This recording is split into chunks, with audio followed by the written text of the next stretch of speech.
Okay guys, here's where it gets complicated. Artificial intelligence. The most exciting yet controversial fields in robotics, but it's the hardest to explain.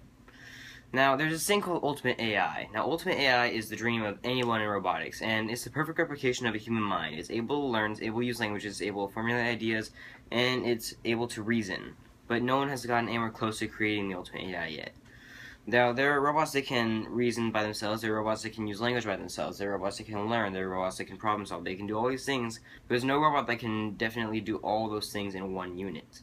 There's no robot that can do what a human can. It hasn't been done yet. So, that's still, like I said, it's a dream for anyone in robotics. There are many people trying to create AI, but none of them have gotten anywhere close. And I'm fearing that they're going to get close pretty soon, and that's kind of going to scare me because I'm not a huge fan of AI. I don't like the idea that robots can take over the world because you can't kill them.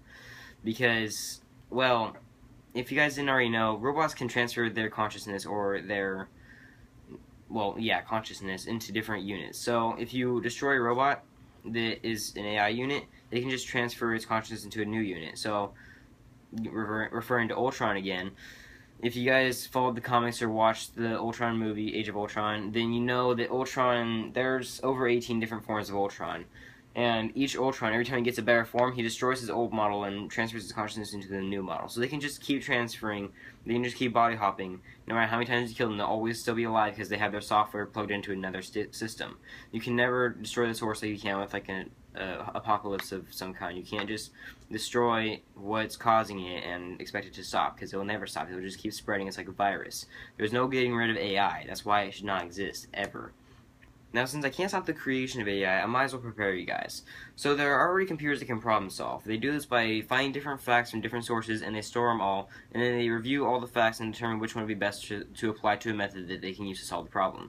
And they can store that fact again to use on a different problem that is similar, that they could use the same method again.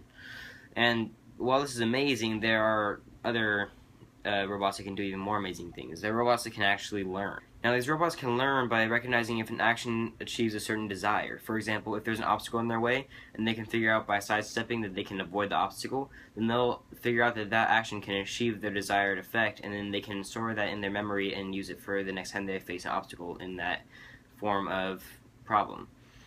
So they can store their different information, so that way they can like go through an entire obstacle course. If they figure out how to get around the obstacles, and they can just store that information and use it whenever they need to. It's pretty amazing.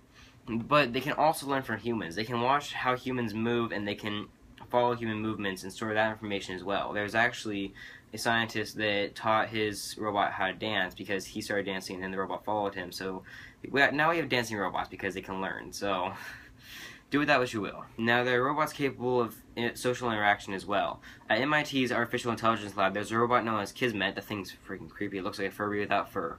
I swear, look it up. It looks terrifying. It's got like eyes and like big old pointy ears, and the thing looks scary. But it's capable of recognizing human body language as well as voice inflection, and it can respond appropriately. So it's one of the first robots that can basically respond to your speech. So if you talk to it, it'll talk back to you however an appropriate response would sound.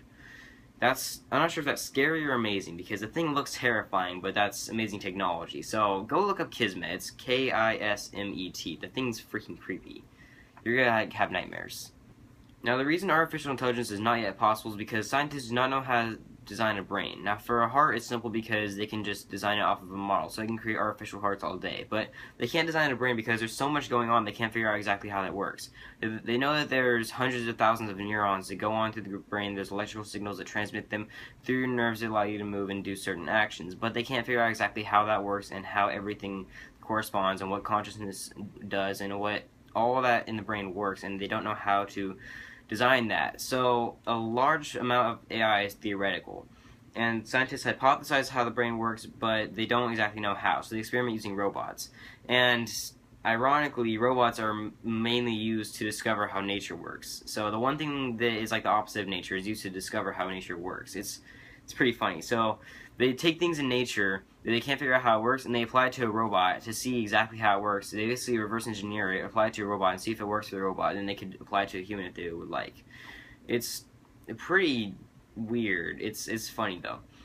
But there are some scientists that predict we'll turn into cyborgs and be able to transfer our minds into robots and live for thousands of years, because you can transfer your memory or consciousness into an AI unit like an AI can do. But it's really, really complicated. It's not sure how well it's going to work, and the problem with cyborgs is unless you're entirely robot, you can easily die, because if you have exposed skin, like most cyborgs do in the movies and stuff, then you're not going to live for very long, because the skin can rot, the skin can decompose, the skin can get damaged, and that can mess up your nerves, which will send signals back to your brain, which will hurt you, and then, yeah, it's a lot of problems. So unless you're entirely made out of metal, you're not going to be able to do much. You're not going to be a very good robot.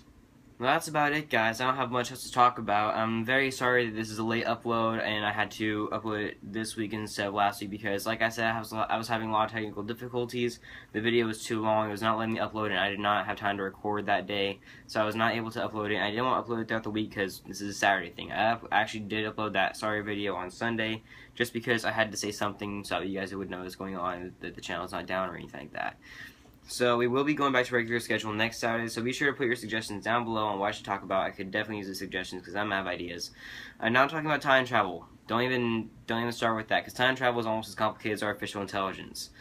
I'm surprised I even agreed to do artificial intelligence because there's so much I could have talked about that I didn't even go into because it's just so long. It would take like 5 parts to talk about it all. Time travel, no. Time travel will take so much longer to talk about. So yeah, that's about it, guys. Be sure you like, subscribe, and tell your friends we could use the support over here on the Let's Talk Science channel. Be sure you put your suggestions down below. I greatly appreciate it. I'll see you guys next week. And sorry, Jesus, no dark matter. Oh, but you guys have to remember something. When the dust settles, the only thing living in this world will be metal.